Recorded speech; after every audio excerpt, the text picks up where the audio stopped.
नमस्कार, मैं हूं डॉक्टर अंजना। मैं फोर्टिस हॉस्पिटल नोएडा में गायनी डिपार्टमेंट की डायरेक्टर और हेड ऑफ द डिपार्टमेंट हूं। आज मैं आपको बताने आई हूं पीसीओडी के बारे में। सबसे पहले हम जानेंगे पीसीओडी आखिर क्या है।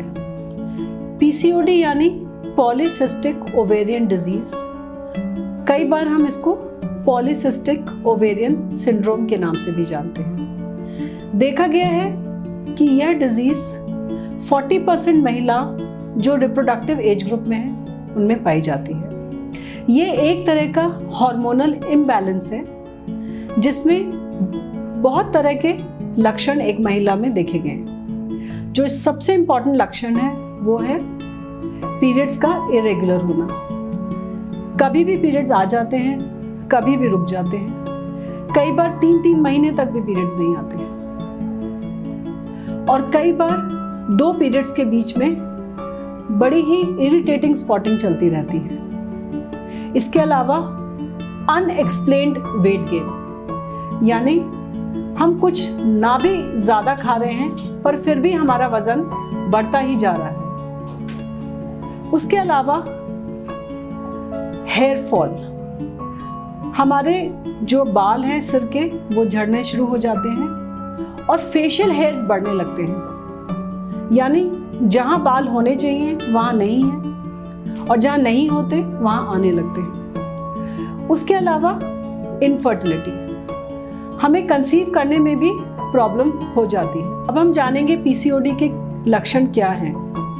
पीसीओडी में जो कॉमनेस्ट लक्षण पाए जाते हैं वो हैं एक्सेसिव वेट गेन, यानी कि बहुत ज़्यादा ना खाते हुए भी हमारा अनएक्सप्लेन्ड वेट गेन होता रहता है। उसके अलावा एक्ने, पूरे चेहरे पर बहुत सारे मुहासे हो जाते हैं क्योंकि हमारे अंदर एंड्रोजन्स की जो मात्रा है वो बहुत ज़्यादा बढ़ जाती है हार्मोनल इम्बैलेंस की वजह से। एक और जो लक्षण है वो है हिर्सुटिज्म, यानी चेहरे पर ज़्यादा से ज़्यादा बालों का आना। देखा गया है जो मेल डोमिनेटेड एरियाज होते हैं जैसे मुस्टैश वाली जगह और बियर्ड वाली जगह, इन सभी जगह पर फीमेल्स में भी एंड्रोजन ज़्यादा होने की वजह से एक्सेसिव हेयर ग्रोथ हो जाती है और जो हमारे सर के बाल हैं वो अक्सर झड़ने लगते हैं। उसके अलावा इनफर्टिलिटी भी एक बहुत इम्पॉर्टेंट साइड इफ़ेक्ट है जो कि पीसीओडी महिलाओं में हो सकता है। और जो सबसे महत्वपूर्ण सिम्टम है वो है इर्रेगुलर साइकिल्स, यानी कि नॉर्मली जो पीरियड्स हमें 28 और 30 दिन के गैप पे आते हैं, पीसीओडी में अक्सर यह गैप बहुत ज़्यादा बढ़ जाता है। कई बार ये पीरियड्स हमें 2-2 महीने के बाद आ सकते हैं, कई बार 3-3 महीने के बाद आ सकते हैं, कई बार 2 पीरियड्स के बीच में स्पॉटिंग हो सकती है, या फिर पीरियड्स टाइम पर आ जाते हैं पर जो फ्लो है वो बहुत ज़्यादा कम होता है। तो अगर इस तरह के कुछ भी लक्षण हो तो ये हार्मोनल इम्बैलेंस यानी पीसीओडी की वजह से हो सकता है। अब हम इसका डायग्नोसिस कैसे करते हैं। पीसीओडी का डायग्नोसिस के 2 मेन तरीके हैं।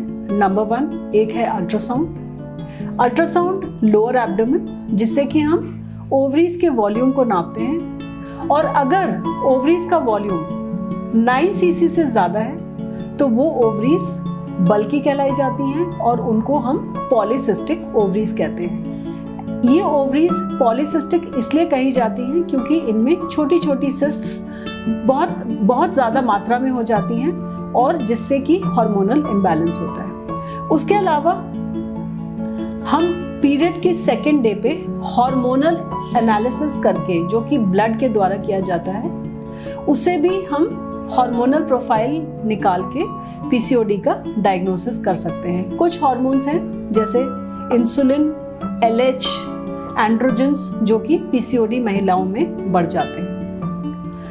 अब पीसीओडी तो हो गया, पर इसका ट्रीटमेंट कैसे किया जाए।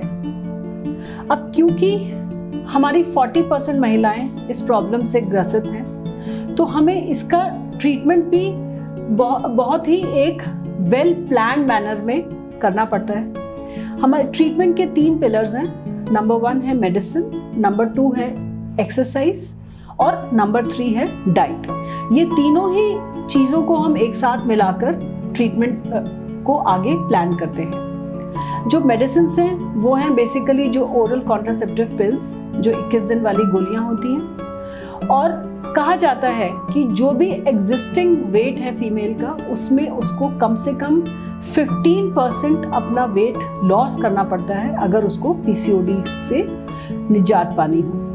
डाइट में बेसिकली लो कार्बोहाइड्रेट डाइट खानी होती है, यानी कि वह डाइट जिसको खा के हमें शुगर रश ना हो। आलू, चावल, चीनी, कुकीज, डेजर्ट्स और जितना भी जंक फूड है सबको अवॉइड करना चाहिए। हाई प्रोटीन डाइट खानी चाहिए और जो प्रोसेस्ड फूड्स हैं जिसमें कि बहुत सारा ट्रांस फैट होता है उसको भी अवॉइड करना चाहिए। क्या है कि अगर हम प्रॉपर लाइफस्टाइल और ट्रीटमेंट को मिला के चलें तो पीसीओडी जैसी एक बहुत ही कॉमन समस्या पर हम कंट्रोल कर सकते हैं और अपने आप को पीसीओडी मुक्त कर सकते हैं। Thank you.